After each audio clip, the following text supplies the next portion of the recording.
Espero que estén muy bien. El día de hoy vamos a hablar sobre un caso de iatrogenia y nuestro equipo está conformado por Valeria Molina, María Sofía López, Isabel Arboleda y mi persona Ángel Guisao. Nuestro contexto clínico girará en torno a una craniotomía por hematoma epidural. Para poder comprender esto debemos definir ciertos conceptos. Cuando hablamos de iatrogenia nos referimos a un daño no intencional causado durante un procedimiento médico-quirúrgico, mientras que una craniotomía es una cirugía en donde se extirpa una sección temporalmente del cráneo para poder acceder a diferentes estructuras como el cerebro y las meninges. Finalmente tenemos el hematoma epidural, que como lo dice su nombre, hematoma de sangre, epi sobre y dural de la dura madre, y es la acumulación de sangre entre el hueso y la dura madre, la cual finalmente termina comprimiendo el cerebro. El objetivo de esta cirugía es poder aliviar la presión, eliminar esta sangre, prevenir una herniación cerebral y finalmente salvar la vida del paciente. En nuestro caso, nuestro paciente tuvo un traumatismo craneoencefálico, el cual fue debido a un accidente automovilístico. El impacto fue en la región temporal, la cual es una estructura delicada debido a que el hueso en esta zona es un poco más delgado y justamente la arteria meningia media pasa por ahí. Y esta fue la lesionada y la que causó el hematoma epidural. El patrón clásico de un hematoma epidural es la pérdida breve de la conciencia, un periodo de lucidez en donde parece que al paciente no le pasó nada y finalmente un deterioro neurológico rápido. El paciente puede presentar vómito, dificultad para hablar, dolores fuertes de cabeza, somnolencia y la pupila dilatada en el lado del traumatismo debido a la compresión del tercer par craneal. Debemos hacer una tomografía axial computarizada, la cual va a mostrar una conexión biconvexa en el espacio epidural y en la zona temporal un desplazamiento de la línea media debido al efecto de masa. ¿Cuáles son los pasos generales para una craniotomía por hematoma epidural? Tenemos como primer paso la incisión en la piel del cuero cabelludo, en donde se va a hacer un colgajo en forma de arco o de herradura. Luego de esto se prosigue con el levantamiento del colgajo para exponer el hueso, levantando la piel y el periósteo. Sigue la colocación del trépano y las perforaciones óseas, en donde se van a hacer orificios con un taladro especial. Luego de esto es el corte del hueso y el levantamiento del colgajo óseo, en donde se va a exponer aquí la dura madre. Acá vamos a reconocer una superficie muy tensa debido al hematoma. Seguimos con la evacuación del hematoma. Esto se suele hacer con aspiradores y agentes hemostáticos mecánicos y luego de eso el control del sangrado. Generalmente se puede coagular con bisturí bipolar o se repara la arteria meningia media si esta aún sangra. Finalmente tenemos la reposición del hueso. Este se fija con placas y suturas y ya se cierra la piel. ¿Cómo se puede generar la lesión iatrogénica de la arteria cerebral media? La arteria cerebral media no está en el espacio epidural. Esta se encuentra en la cisura de Silvio debajo de la dura madre. Cuando hay un edema muy grande, el cerebro suele estar edematoso, hinchado, tenso y pegado a la dura madre. En este momento se suele hacer una incisión de la dura madre para poder aliviar la presión intracraneal. Aquí es donde el cirujano puede introducir separadores o aspirar muy cerca del surco lateral y lesionar una rama cortical de la arteria cerebral media. Y este es exactamente nuestro evento iatrogénico. Ahora vamos a hablar de las estructuras anatómicas que se relacionan con nuestro caso. Esta cirugía suele hacerse en los huesos de la región temporal y trional, que es la unión de frontal, parietal, temporal y esfenoides. Tenemos también las meninges, que de afuera hacia adentro tenemos la dura madre, que es resistente, es gruesa, es altamente vascularizada por la arteria meningia media. Luego tenemos la aracnoides, que es más delgada, es transparente. Por debajo de esta está el espacio subaracnoideo. Y por último la pia madre, que está adherida íntimamente al cerebro. También tenemos el espacio epidural, que es el espacio entre la dura madre y el hueso. Acá es donde se encuentra el hematoma. Tenemos la cisura de Silvio, que es un surco profundo donde se separa el lóbulo frontal arriba y el lóbulo temporal abajo. Y es por acá por donde corre la arteria cerebral media y se divide por segmentos. Esta arteria se encuentra en el espacio subaracnoideo y sus segmentos son M1 horizontal, que nace de la arteria carótida media, M2, que es insular, va por la cisura de Silvio, y las ramas corticales M3 y M4, que emergen hacia la superficie del cerebro para irrigar frontal, parietal y temporal.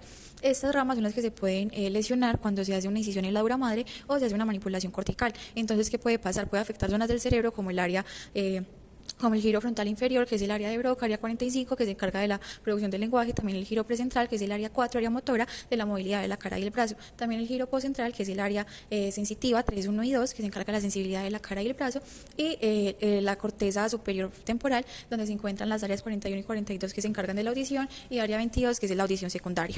También tenemos las venas corticales superficiales, que también van por la cisura de Silvio. Para nuestro caso no tenemos una inervación somática ni motora, porque las arterias no tienen esta, pero sí simpática y parasimpática, que básicamente la simpática es un conjunto de cuerpos neuronales que se encuentran en la médula espinal, en los segmentos C1 a L2, hacen sinapsis en los ganglios simpáticos y mandan axones hacia los vasos sanguíneos.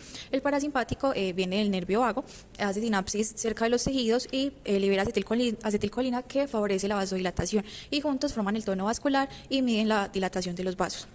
Esta arteria irriga zonas del cerebro que tienen neuronas que usan neurotransmisores específicos, como por ejemplo glutamato, que es excitatorio, GABA, que es inhibitorio, acetilcolina, que hace coordinación cortical, modulación cortical, perdón, y dopamina que hace funciones ejecutivas. Entonces, ¿qué pasa si hay un daño en esta arteria? No va a llegar suficiente oxígeno ni glucosa a estas neuronas, por ende van a fallar, van a morir y va a haber un déficit neurológico. Fisiología normal de la arteria cerebral media y del tejido que irriga. La arteria cerebral media es la rama más grande de la arteria carótida interna y se encarga de irrigar gran parte de la superficie lateral de los lóbulos frontal, parietal y temporal. Su función principal es suministrar oxígeno y glucosa a estas áreas para que las neuronas mantengan su actividad eléctrica normal. El flujo de la arteria cerebral media se mantiene mediante mecanismos de autorregulación. Los factores que regulan el diámetro del vaso incluyen la concentración de CO2, los niveles de O2, el pH, algunas sustancias metabólicas como la adenosina y el óxido nítrico y la actividad neuronal local. Todos estos mecanismos hacen que el flujo cerebral se mantenga regulado y sin importar como si la presión arterial cambia. Hablando un poco sobre la fisiopatología de la arteria cerebral media, tenemos que si esto ocurre va a producir una interrupción en el flujo neuronal. Si esto pasa va a generar hipoxia, alteraciones en los aportes de glucosa, fallo energético, muerte cerebral y alteraciones en los gradientes iónicos.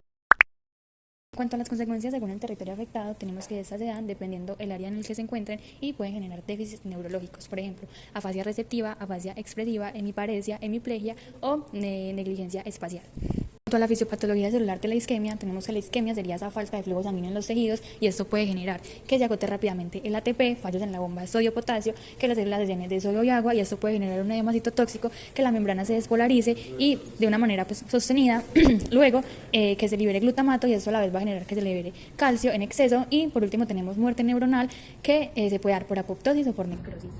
En cuanto a la expansión secundaria del daño, el área isquémica puede aumentar por un edema, por inflamación, por vasoespasmos locales o por la pérdida de la autorregulación, y todo esto compromete aún más áreas de las que la arteria cerebral media comprende. En cuanto a las manifestaciones clínicas esperadas por la lesión iatrogénica de la arteria cerebral media, tenemos el déficit motor, hemiparesia o hemiplegia, tenemos el déficit sensitivo y el déficit cognitivo, alteraciones del lenguaje como en el área de Broca y en el área de Wernicke, alteraciones visuales, crisis epilépticas y signos de isquemia aguda. Bueno, es muy importante en todo caso tener medidas para evitar la lesión iatrogénica de la arteria cerebral media, por lo que algunas medidas son antes, durante y después del procedimiento quirúrgico. En cuanto a las medidas prequirúrgicas, está la revisión de las neuroimágenes para la identificación del desplazamiento cerebral, la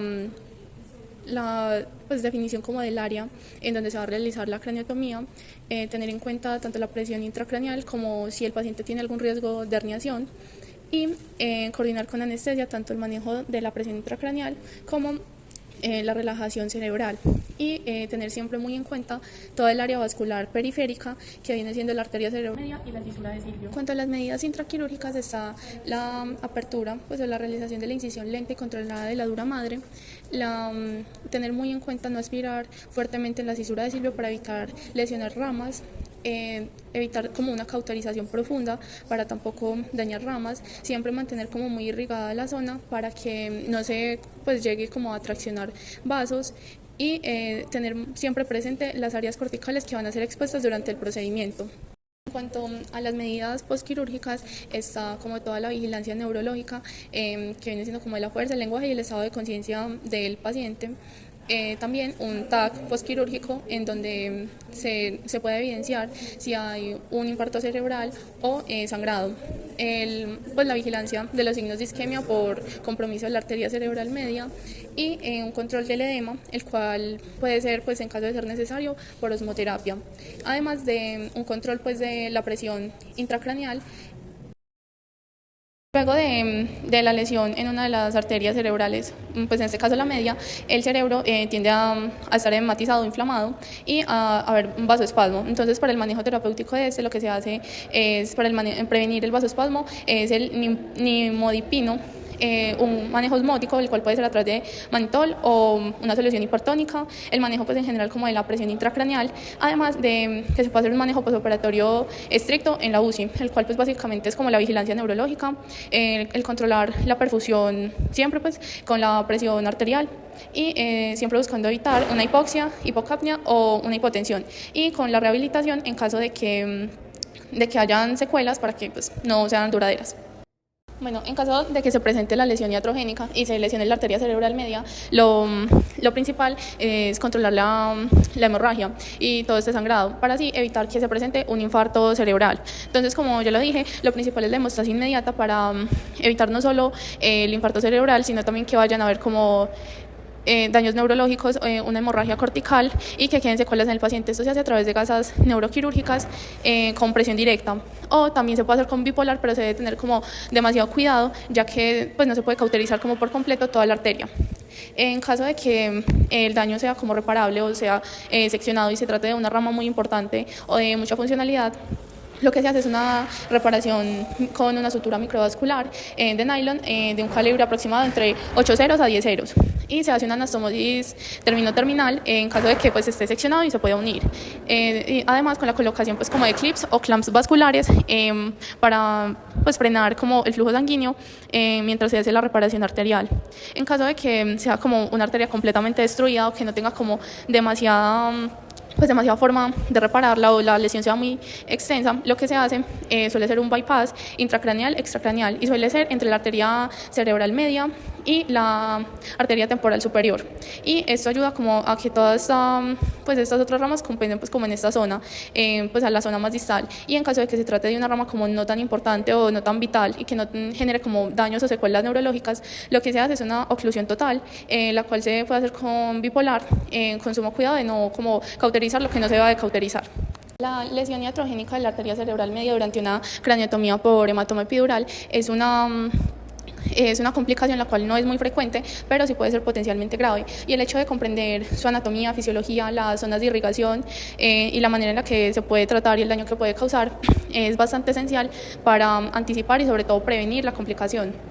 Además de que siempre se debe tener en cuenta en este tipo de procedimientos las medidas pre-, intra- y posquirúrgicas para sobre todo evitarlo, y en caso de que se presente una identificación inmediata y un manejo adecuado de la misma puede ayudar a que se eviten secuelas en los pacientes y que no haya como un daño neurológico significativo y permanente en el paciente. Por eso es de mucha importancia.